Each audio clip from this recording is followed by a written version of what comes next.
Sutra Terata yang Menakjubkan. Bab 17. Pembedaan Jasa Kebajikan. Shin Fa Xiang Sutra Teratai episode 1604 dapat menegakkan sutra ini dan mempraktekkan 6 paramita secara bersamaan. Segala metode ajaran dari para Buddha tercakup dalam kebijaksanaan menyeluruh dari Sang Maha Tercerahkan, termasuk memahami benih, sebab, dan dari semua makhluk dengan pengetahuan akan segala jalan pencerahan. Para bodhisattva dalam mempraktikkannya dapat menggunakannya kemahatauan dari para Sravaka untuk mengetahui kebijaksanaan menyeluruh dari para Buddha, mendengar dengan seksama, mendengar dengan bersungguh hati segala metode ajaran dari para Buddha, yaitu setelah Buddha Sakyamuni mencapai pencerahan. Dharma yang mencakup segalanya. Dharma yang mencakup segalanya adalah dharma apa? Adalah kebijaksanaan menyeluruh. Kebijaksanaan menyeluruh sepenuhnya terkandung di dalam metode ajaran dari para Buddha. Ajaran-ajaran ini disadari ketika Buddha Sakyamuni mencapai pencerahan dan menyatu dengan alam semesta. Maka dia adalah Sang Maha Sadar, menyadari kebijaksanaan menyeluruh dan juga metode ajaran para Buddha. Maka harus bersungguh hati mendengarnya, memahami benih sebab dari semua makhluk. Artinya adalah segala metode ajaran yang dipahami oleh Buddha. Dia memahami benih sebab dari semua makhluk, sebab dan kondisi apa yang dimiliki para makhluk. Buddha mengetahuinya di genggaman tangannya. Mengapa dilahirkan menjadi manusia? Terdapat beratus-ratus jenis manusia. Tidak dapat menghitung mereka semua. Manusia hanya satu jenis saja. Mengapa dikatakan ada berbagai jenis? Dalam wujud, manusia adalah satu jenis. Namun mentalitas manusia tidak terhingga, tidak dapat dihitung jumlahnya. Ini juga merupakan apa yang dinyatakan pada naskah sutra. Sebelumnya terus-menerus dikatakan tak terkira. Dibandingkan dengan pasir di sungai Gangga yang sangat banyak, masih tetap sulit untuk dihitung. Mentalitas tiap orang juga demikian. Mentalitas manusia. Mentalitas seperti apa yang kamu miliki? Maka menunjukkan Anda adalah orang tipe tersebut. Tipe orang yang berbeda-beda. Meskipun dalam wujud semua adalah manusia. Namun jenis benih sebab di dalam mental kita sungguh sangat banyak. Tidak dapat dihitung jumlahnya. Tidak hanya jenis pola pikir yang berbeda. Ada juga sangat banyak jenis makhluk hidup dengan nama dan bentuk. Jenis nama dan bentuk yang berbeda dari para makhluk, yaitu hewan atau makhluk lain. Makhluk atau hewan kecil dan besar memiliki berbentuk yang beda-beda, memiliki kehidupan yang sama. Mereka hidup di dunia atau alam semesta di antara langit dan bumi. Bahkan serangga kecil yang sangat lemah. Ini semua merupakan salah satu bagian dari jenis makhluk hidup. Jumlahnya sangat banyak. Benih sebab dan kondisi dari setiap jenis makhluk hidup itu. Bagaimana menjadi jenis makhluk seperti ini? Jenis dari makhluk hidup demikian. Bagi bumi, sesuai dengan benda apa? Bagi makhluk hidup, ada bahaya macam apa? Ada bantuan yang bagaimana? Berbagai jalinan jodoh baik dan buruk semuanya ada. Bukan hanya jelas akan benih-benih sebab makhluk hidup dan hewan ini. Bahkan semua yang ada di langit dan di bumi. Semua jenis pohon dan rumput atau tumbuhan. Semuanya dapat dengan demikian dipahami dan dihayati. Pohon apa? Memiliki karakter atau cirinya seperti apa? Menganalisa bagaimana manfaat atau dampak bagi manusia. Kita, manusia sekarang ini, dengan kemajuan teknologinya, menemukan bahwa tumbuhan-tumbuhan ini semuanya dapat dianalisa. Pohon atau tumbuhan ini termasuk jenis apa dan dapat dijadikan sebagai obat apa? Yang mana yang memiliki racun, yang mana yang dapat menyembuhkan penyakit? Racun yang bagaimana? Bisa menyembuhkan dengan obat apa? Sesuai dengan obat apa mengobati penyakit apa? Setelah kita menganalisa semuanya, sebenarnya sangatlah banyak. Jadi, semua benda di dunia ini memiliki fungsinya. Apakah dapat bermanfaat ataupun membahayakan? Di dunia permasalahan dan prinsip tidak ada satupun yang bukan merupakan metode ajaran dari Sang Maha Tercerahkan. Semuanya merupakan prinsip kebenaran dan dharma yang dapat dipahami oleh Sang Maha Tercerahkan. Kebijaksanaan menyeluruh dari Sang Maha Tercerahkan ini bisa mencakup begitu banyak hal. Jadi tercakup dalam kebijaksanaan menyeluruh dari Sang Maha Tercerahkan. Jika kita mengetahui, ketika kita membaca tentang kebijaksanaan menyeluruh, maka itu adalah kebijaksanaan Sang Buddha. Kebijaksanaan yang dimiliki Sang Buddha. Ini disebut kebijaksanaan menyeluruh, yaitu Sang Maha Tercerahkan.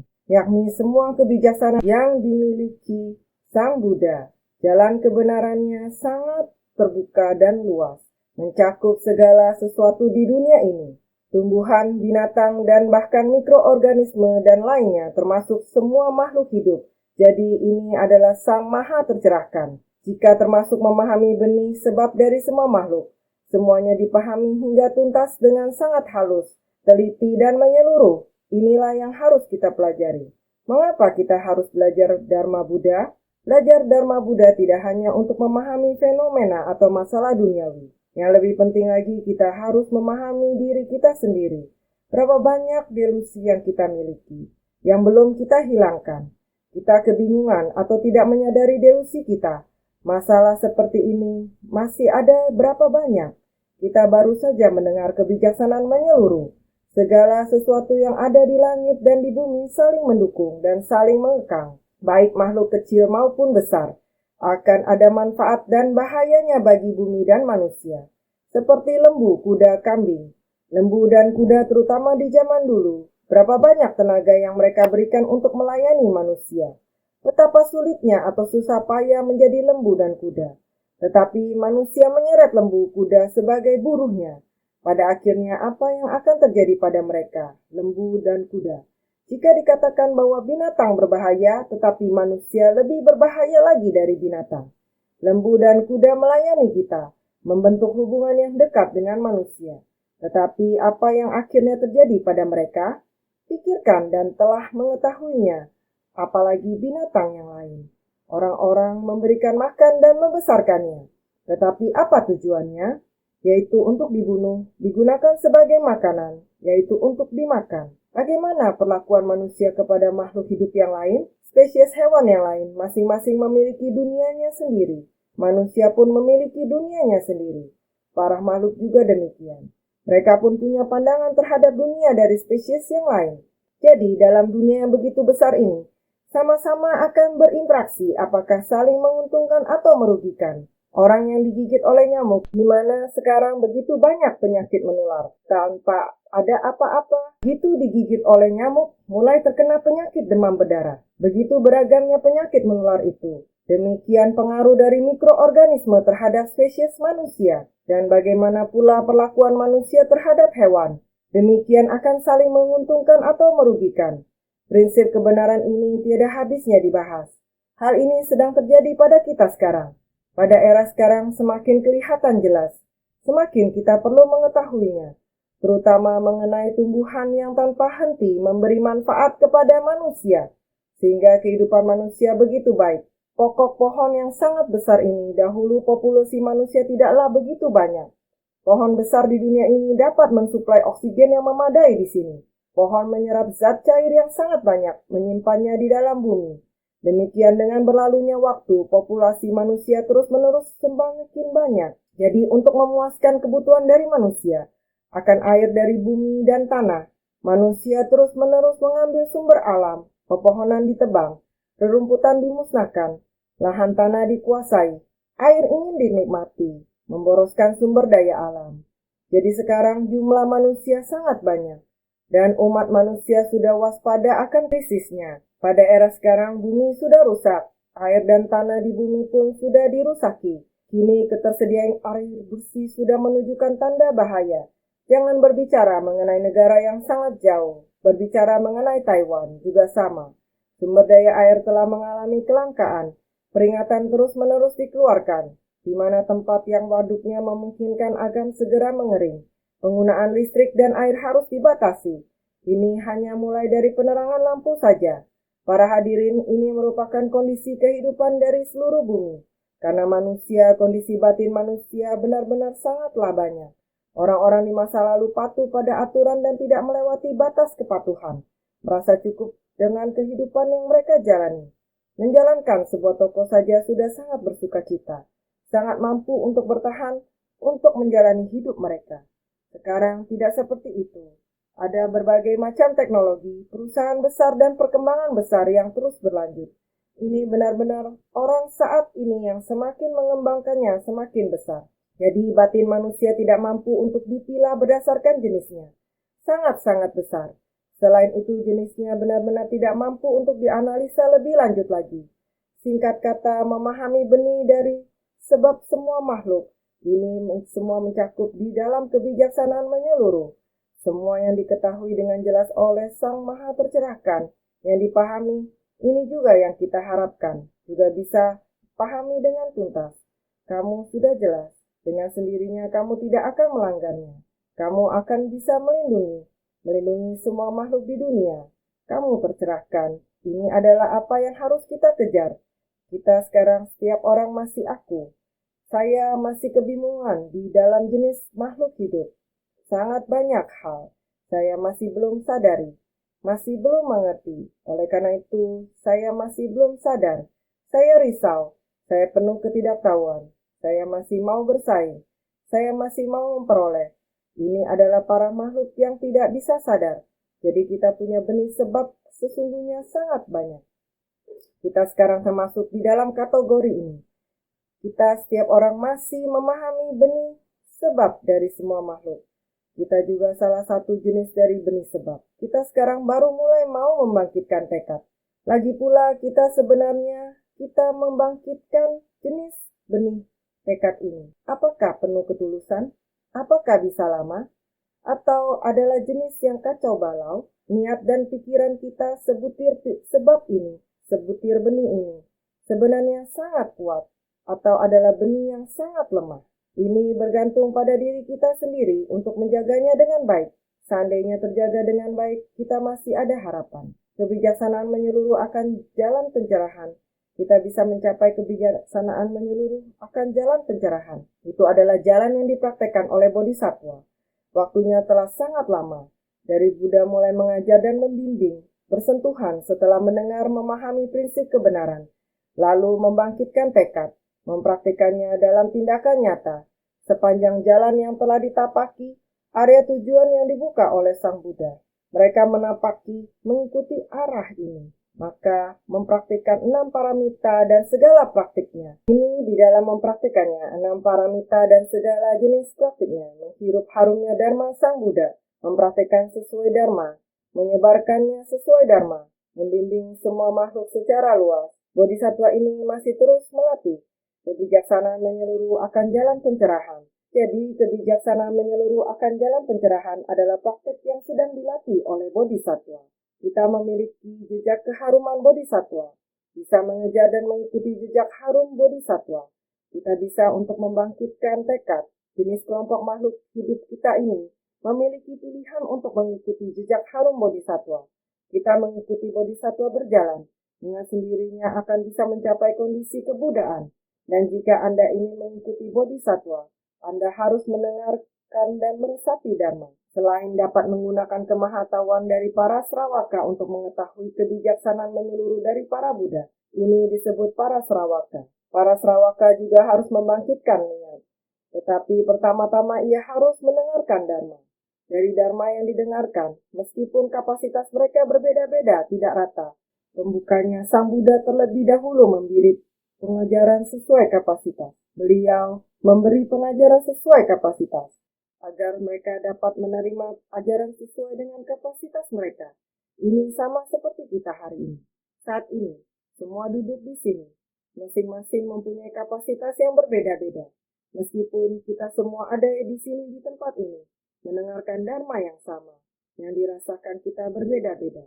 Ada orang yang bersedia membangkitkan tekad yang sangat kuat, dan juga dengan sangat cepat sudah dapat mempraktikannya dalam tindakan nyata. Ada orang yang merasa saya masih perlu lebih banyak waktu. Ada orang yang merasa saya juga ada mendengarkannya. Saya juga ingin melatih diri. Tetapi saya juga harus menjaga dengan baik diri saya terlebih dahulu. Ya, tidak ada yang salah dengan ketiga macam orang tersebut. Sravaka ada memberi manfaat bagi diri sendiri, kapasitas kecil. Sang Buddha tidak pernah menyerah terhadap mereka dan juga beliau dengan sabar mengajar kita.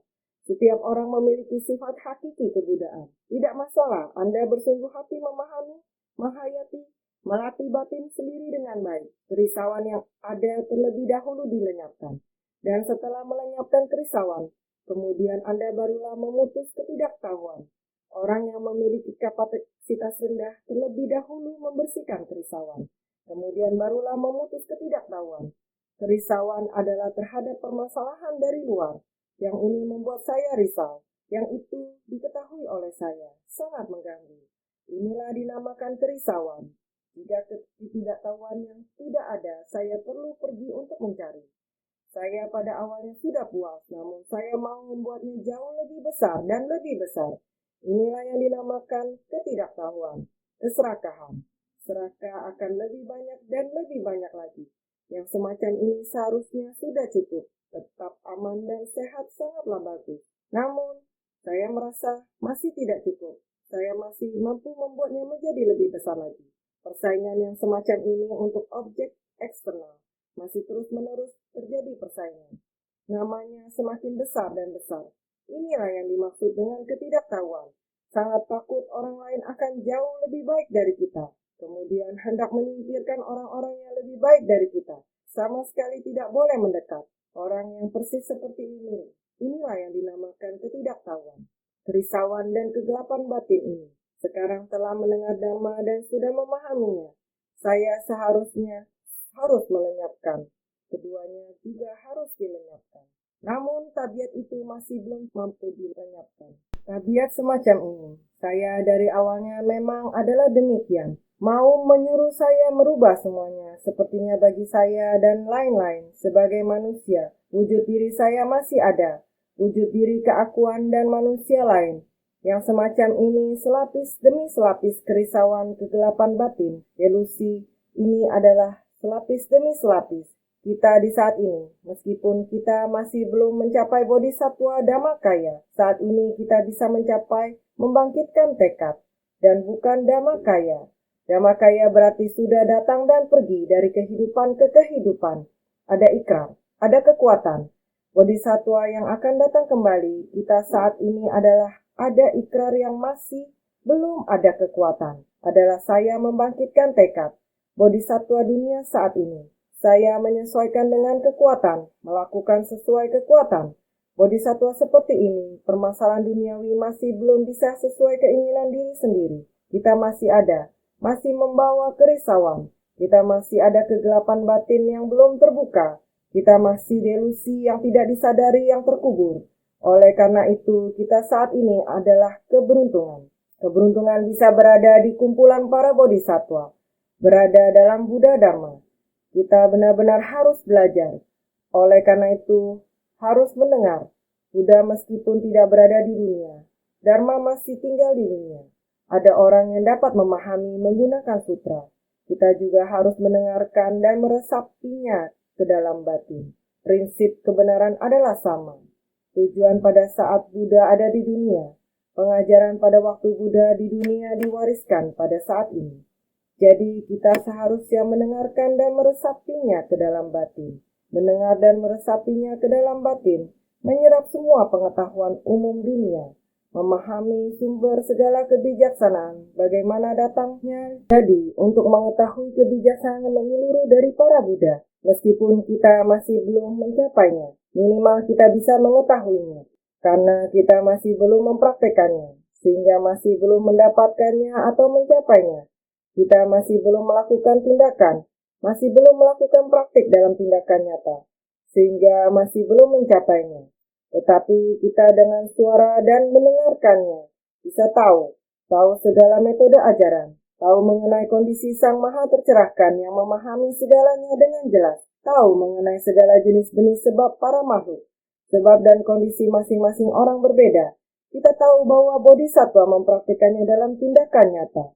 Dia sedang menapaki menuju arah jalan Buddha yang terbuka dan luas. Ada jalan yang ditapaki, bisa lurus dan menembus kondisi kebudaan. Jalan batin ini adalah terbuka dan luas. Kita sekarang telah mengetahuinya. Melalui suara kita memahaminya. Jadi untuk mengetahui seluruh kebijaksanaan para Buddha, tahu bagaimana Buddha Dharma adalah demikian. Sekarang kita baru saja mulai mengetahuinya. Yang ini disebut Sravaka. Jadi kemahatauan adalah kemahatauan para Sravaka. Mengetahui para permasalahan di dunia. Mendengar dari tempat Buddha yang dibabarkan dalam Buddha Dharma. Berbagai macam kata nama dan rupa. Saya sudah tahu, sudah terdengar suaranya. Tulisannya juga sudah kelihatan. Segala nama dan rupa ini saya sudah tahu. Kita sekarang adalah demikian. Jadi saya harap semua orang dapat sangat bersungguh hati. Hal-hal ini tidak dapat diabaikan. Segala metode ajaran ini, pencerahan agung Sang Buddha terus sampai ke para Sravaka. Sekarang kita mendengarkan dengan suara, mendengar sampai masuk ke dalam akar telinga kita. Kita juga harus mengetahui Dharma ini. Jadi Sang Maha Sadar yang benar-benar memahami, yang menapaki jalan bodhisattva ini adalah para bodhisattva yang kita pelajari sekarang. Baru hanya mengetahui saja. Jadi kemahatauan adalah dimulai dengan menggunakan suara. Dengan suara kemudian memahaminya. Ini dinamakan kemahatauan. Menapaki jalan bodhisattva ini dinamakan pengetahuan akan jalan pencerahan. Dan setelah tersadarkan ini dinamakan kebijaksanaan yang menyeluruh. Jadi 3 kebijaksanaan ini adalah pelatihan diri kita. Kehidupan sehari-hari sangat dekat. Jadi mohon kita semua harus lebih bersungguh hati. Naskah sutra di atas menyatakan, lebih-lebih lagi kalau ada orang yang dapat menegakkan sutra ini. Pada saat bersamaan juga mempraktekkan berdana, menegakkan sila, kesabaran, upaya bersemangat, satu batin dan kebijaksanaan. Maka kebajikannya adalah terunggul, tidak terhingga dan tidak terbatas. Sutra Teratai Bab 17, pembedaan jasa kebajikan. Karena di atas Sang Buddha berkata, Sang Tathagata akan memasuki parinirwana. Setiap orang harus menyebarkan sutra ini. Bagaimana mereka menyebarkannya? Ketika Sang Buddha berada di dunia, mereka membaca, melafalkan dan menyalinnya dan seterusnya. Metode apa yang dapat kita gunakan untuk menyebarkannya? Kita dapat menggunakan tubuh kita untuk melakukannya. Dan terlibat dalam praktik spiritual sesuai dengan Dharma. Membaca dan melafalkan sutra mengharuskan kita untuk memahami prinsip kebenaran di dalam sutra. Karena Sang Buddha telah memasuki parinirwana. Ketika Sang Buddha berada di dunia, beliau memberitahu orang-orang untuk menyebarkan Dharma. Ketika Sang Buddha akan meninggalkan dunia, selain mengajarkan sutra dan menyebarkan Dharma, mereka juga harus menafsirkan maknanya untuk menyebarkan ajaran Sang Buddha. Dan untuk menyebarkan Dharma maka harus melafalkannya, menghafalnya dan membacanya. Jika seseorang ingin membacanya, ia harus menyalinnya terlebih dahulu barulah dapat membacanya. Sehingga barulah bisa mendorong. Mendorong harus ada orang-orang untuk melafalkannya. Dari mulut ke mulut disebarkan dan dilafalkan. Untuk menyebarkan dan melafalkannya, haruslah ada orang yang menuliskannya. Hal ini tidak terlalu lazim ketika Sang Buddha masih hidup, tetapi perlahan-lahan menjadi ada atau lebih umum, secara bertahap seperti yang diharapkan. Ketika mendengarkan orang lain mewariskan sutra secara lisan, akan ada yang bocor atau terlewatkan hilang. Dalam melafalkan sutra juga sama, akan ada bocor atau hilang beberapa hal. Orang-orang mulai mengukirnya, menuliskannya, dan secara bertahap semakin berkembang. Oleh karena itu, transkripsi atau menyalin sutra adalah pada masa Sang Buddha masih di dunia. Demi untuk menyebarkan sutra menggunakan berbagai macam cara. Pada era awal itu harus bagaimana untuk menyebarkannya. Jadi baru bisa untuk mempertahankan sutra ini. Dengan demikian harus membaca, melafalkan, menyalin dan menuliskannya. Ini merupakan hal yang kita perlu lakukan. Kita saat ini barulah bisa begitu berkembang kondisinya. Begitu banyak sutra yang bisa dibaca. Jadi butuh yang dapat menegakkan sutra ini. Apakah kita melakukan ini melalui membaca, melafalkan, tulisan, atau cara lain? Ini semua adalah metodenya. Jadi menyebarkan, mengajarkan, dan membabarkan Dharma. Dengan demikian terus mewariskannya. Jadi pada saat bersamaan juga mempraktekkan berdana. Bukan hanya dengan rajin menyebarkan Dharma saja. Haruslah dari Dharma yang terdapat di dalam sutra, mulai dipraktekkan dalam tindakan nyata. Harus mempraktekannya secara bersama-sama. Yaitu pada saat bersamaan juga mempraktekkan berdana. Yaitu terlebih dahulu bersumbangsi. Bukan hanya membaca dan melafalkan. Setelah Anda mulai memiliki sutra dan dharma dari membaca dan melafalkan, lalu harus mulai pada saat yang bersamaan mempraktekkan berdana. Harus bersumbangsi. Jadi ini dimulai dari bersumbangsi. Ketika kita bersumbangsi bagi orang lain, ini semestinya berawal dari kita yang harus menegakkan dharma. Dengan menegakkan dharma, kita baru bisa fokus pada penyebarannya. dan kita bisa fokus dalam bersumbangsi bagi orang lain. Jadi kita mesti menegakkan sila. Kalau Anda tidak menegakkan sila, di masa mendatang setiap makhluk tidak akan bisa mengendalikan pikirannya. Para makhluk memiliki sangat banyak benih sebab. Ketika kita tidak bisa menjaga pikiran, sekali niat serakah muncul, maka ini akan tiada akhir. Demi mengejar keinginan materi, jadi pikiran kita menjadi kompleks. Kerisauan dan kekotoran batin juga ikut timbul. Sehingga di masa Buddha menekankan penegakan sila. Sehingga semua orang mesti menegakkan sila. Menaati sila dibagi beberapa jenis. Para perumah tangga memiliki sila yang mesti ditegakkannya. 5 sila yang sangat sederhana. Namun kalau kita bisa menaatinya, masyarakat kita akan membaik. Sayangnya ini juga sangat sulit dilakukan.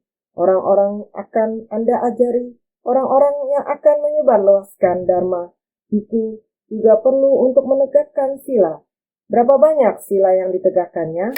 Ada beberapa ratus, lebih dari 250, 300-an, 500 sila. Bagaimana bisa ada sebanyak itu? Anda tidak melanggar maka tidak ada sila. Melanggar maka harus ada sila. Bisa kita lihat bahwa bahkan ketika Buddha masih hidup di dunia ini, berapa banyak orang yang telah melanggar sila. Bertambah satu pelanggaran, maka Buddha akan menetapkan tambahan 1 sila. Apakah ketika Buddha hidup di dunia sudah ada demikian banyak sila? Adalah semakin lama. Sila-sila yang belakangan dikeluarkan secara bertahap, dibuat oleh guru pembimbing. Mereka semakin menetapkan semakin banyak. Singkat kata, menggunakan Dharma untuk mencegah orang melakukan kesalahan. Sebenarnya pencegahan yang terbaik adalah setiap orang menjaga pikiran mereka sendiri dengan baik. Maka kita harus menegakkan sila. Jika kita tidak menegakkan sila, maka kita akan melanggar. Banyak orang yang melanggar. Dan bagaimana bagi kita yang ingin membina diri? Kita harus sabar. Kita harus sabar dan mengalah. Jika tidak, maka akan membawa sesuatu yang tidak berkesudahan. Kita tidak perlu perhitungan dengan orang lain. Kita harus fokus pada ketekunan saja. Maka kita harus fokus dan tekun. Berfokus pada jalan ini. Kita tidak memperhitungkan tekun dan giat bersemangat. Serta memiliki kesabaran. Kita menaati peraturan kita sendiri. Memenuhi kewajiban kita untuk bersumbangsi. Inilah yang kita lakukan.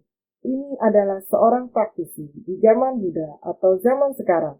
Ini seharusnya sama. Jadi satu niat pikiran. Maka kita harus fokus pada jalan ini, kebijaksanaan. Dengan sendirinya kebijaksanaan kita, maka akan tumbuh seiring berjalannya waktu. Pengetahuan mengubah kesadaran menjadi kebijaksanaan. Ini berarti kita telah mencapai kebijaksanaan menyeluruh. Namun, harus melalui kebijaksanaan akan segala jalan pencerahan, baru bisa mencapai kebijaksanaan menyeluruh. Harus dimulai dari kemahatauan. Baru mencapai kebijaksanaan akan segala jalan pencerahan, kemudian mencapai kebijaksanaan menyeluruh. Ini adalah mencapai tingkat kebudaan. Inilah kebijaksanaan. Jika bisa demikian, kebijaksanaannya adalah terunggul, tidak terhingga dan tidak bertepi. Baik itu kemahatauan atau kebijaksanaan akan segala jalan pencerahan. Semua ini sudah berdiam dalam Dharma. Ada aturan untuk melindungi Dharma. Meskipun di dalam naskah sutra tidak nampak, makna di dalamnya adalah sangat dalam. Kita semuanya harus sabar, bersungguh hati. Selanjutnya bagian naskah ini menatakan lagi, sebagaimana ruang angkasa yang terbentang ke arah timur, barat, selatan, utara, 4 mata angin pelengkap, atas dan bawah tak terhingga dan tak terbatas. Jasa kebajikan dari orang ini juga demikian tak terhingga dan tak terbatas, serta akan segera memperoleh pengetahuan menyeluruh. Sutra Teratai Bab 17, Pembedaan Jasa Kebajikan. Saat ini Anda masih ingin mengetahui kebijaksanaan menyeluruh. Sebelumnya di atas kira-kira sudah menjelaskannya seperti ini. Dengarkan lagi dengan bersungguh hati. Sebagaimana ruang angkasa yang terbentang ke arah timur, barat, selatan, utara, 4 mata angin pelengkap, atas dan bawah, tak terhingga dan tak terbatas. Ruang angkasa adalah luas sekali dan tidak terukur, tiada awal dan tiada akhir, tidak juga diketahui batasnya. Ruang angkasa adalah luas sekali, tidak bisa diukur, tidak terukur. Ruang angkasa sangat luas, tidak ada cara untuk mengukurnya. Jika tidak terukur, tiada awal dan akhir. Sebenarnya kapan ruang angkasa itu muncul, tidak dapat diketahui, tidak juga diketahui batasnya. Sebenarnya apa yang diwakili oleh ruang angkasa? Tubuh Dharma dari Tathagata menembus 3 masa, lampau, sekarang, dan mendatang, mencakup alam ribu besar, dengan satu hakikat yang terang sempurna, tidak ternoda oleh debu sedikit pun.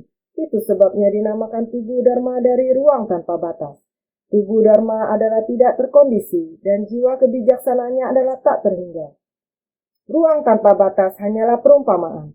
Jika ingin mengatakan apa itu kebijaksanaan menyeluruh, itu adalah tubuh Dharma dari Tathagata.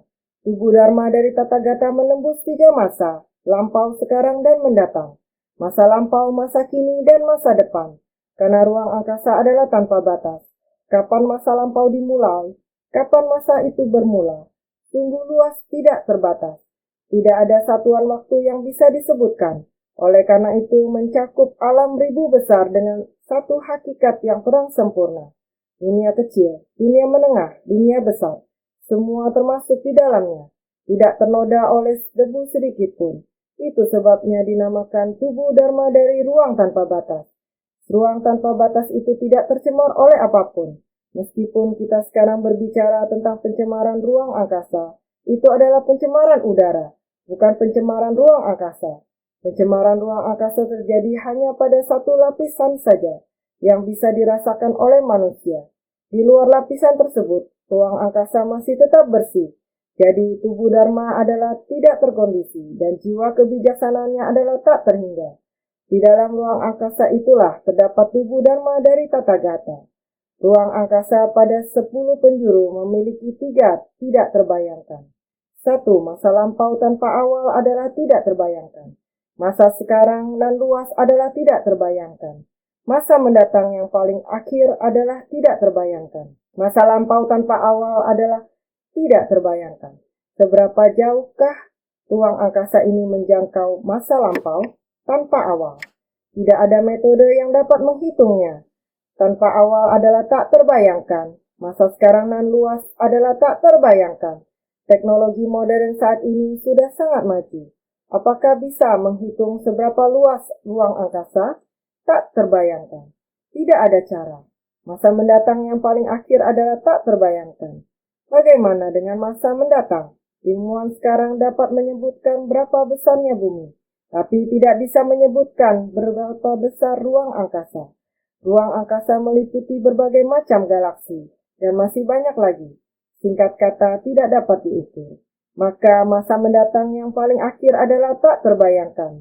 Sebenarnya masa mendatang yang paling akhir akan sampai kemana juga tidak mungkin untuk diketahui. Maka demikianlah Dharmakaya dari Buddha. Sehubungan dengan Dharmakaya dari Buddha adalah demikian.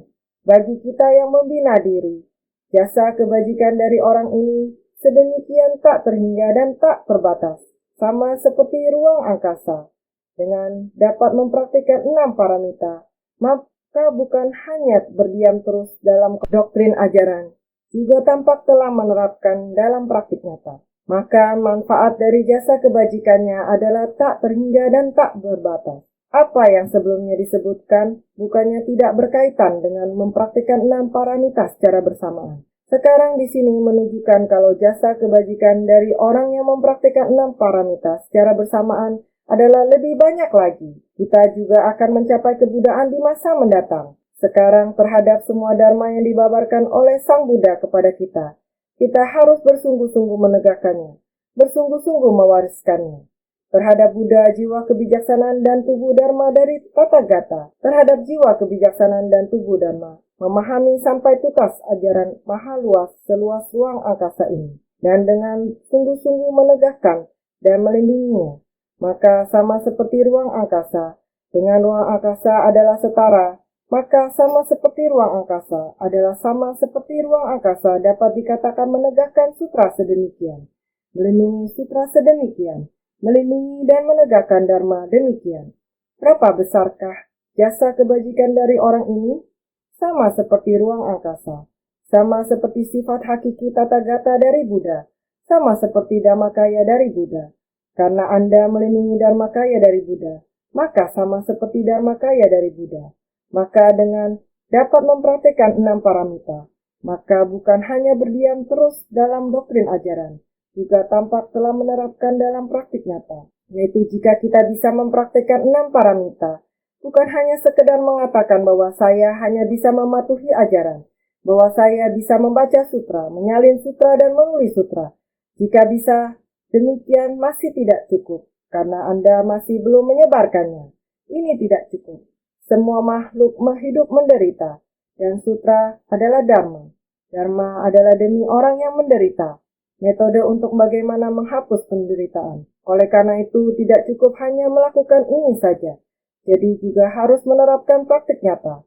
Praktik nyata berarti harus mempraktikkannya dalam tindakan nyata. Anda tahu, semua dharma ini bukan hanya menyebarkannya kepada orang lain. Anda masih harus mempraktikkannya dalam tindakan nyata. Maka manfaat dari jasa kebajikannya adalah tak terhingga dan tak terbatas. Anda melakukannya sendiri, dan Anda juga menyebarkannya. Bukan Anda melakukan seorang diri. Semua orang bersama-sama melakukannya. Satu orang dapat melakukan banyak hal, dan orang yang tak terhingga lebih tidak terhingga lagi dapat melakukan lebih banyak lagi. Inilah pahala yang harus diwariskan. Oleh karena itu, maka manfaat dari jasa kebajikan adalah tak terhingga dan tak berbatas. Sama dengan ruang angkasa yang tidak dapat terukur. Jika konsep pemikiran ini benar, semua orang mempromosikannya, maka akan tidak terukur. Sehingga apa yang sebelumnya disebutkan telah dikatakan sebelumnya, bukannya tidak berkaitan dengan mempraktikkan 6 paramita secara bersamaan. Setiap orang bisa menjadi bodhisattva. Karena 6 paramita dan segala praktiknya ini, semua orang dapat melakukannya. Pahala kebajikan ini lebih besar lagi, sehingga dapat demikian, yaitu serta akan segera memperoleh pengetahuan menyeluruh. Bila demikian untuk mencapai kebudayaan, ini akan sangat cepat, karena dengan melatih konsep dari prinsip kebenaran, bisa memperoleh kemahatauan, sarwa nyata. Melalui konsep dari prinsip kebenaran, mengetahui dahulu prinsip kebenaran. Ini yang dinamakan kemahatauan. Kemahatauan adalah kebijaksanaan Sravaka. Semua harus ingat, kemahatauan, mendengar suara, memahami kejadian di dunia. Bagaimana mengerti untuk membedakan dharma benar dan dharma sesat, mengetahui sesat dan benar. Ini yang dinamakan kemahatauan. Dengan melatih praktik di tengah fenomena, dinamakan pengetahuan akan jalan pencerahan. Dan ini bukan hanya di dalam sutra. Mengerti untuk membedakan, yaitu masalah kemanusiaan. Kamu harus jelas, inilah bodhisattva. Selain kemahatauan dari bodhisattva, dia melakukan praktik nyata. Praktik nyata pada pelatihan ini, prinsip kebenaran jelas, masalah manusia lebih jelas lagi. Segala masalah di dunia sangat jelas, dan masuk ke tengah orang, banyak untuk membimbing para makhluk secara luas. Inilah dinamakan bodhisattva. Dinamakan pengetahuan akan jalan pencerahan. Prinsip dan fenomena melebur sepenuhnya. Makanya akan segera memperoleh pengetahuan menyeluruh. Prinsip kebenaran juga sangat jelas. Masuk ke tengah orang banyak juga tak terpengaruh. Dapat membimbing semua makhluk. Inilah mencapai tingkat kebudayaan. Semua prinsip kebenaran jelas. Semua prinsip jelas. Semua jalan dapat dicapai. Dapat mencapai sampai tingkatan Buddha. Ini jalan yang akan kita lalui, serta akan segera memperoleh pengetahuan menyeluruh. Dengan melatih konsep dari prinsip kebenaran, bisa memperoleh kemahatauan sarva nyata. Dengan melatih praktik di tengah fenomena, dinamakan pengetahuan akan jalan pencerahan, marga nyata. Prinsip dan fenomena melebur sepenuhnya, makanya akan segera memperoleh pengetahuan menyeluruh. Sarvanya nyana, sehingga dikatakan, melatih ajaran Buddha, prinsip kebenaran ini, kita harus jelas. Ini baru kita benar-benar merasakan pentingnya membaca sutra ini. Sutra ini baru benar-benar memasuki dunia, membentangkan satu jalan pelatihan, sehingga semua orang senantiasa bersungguh hati.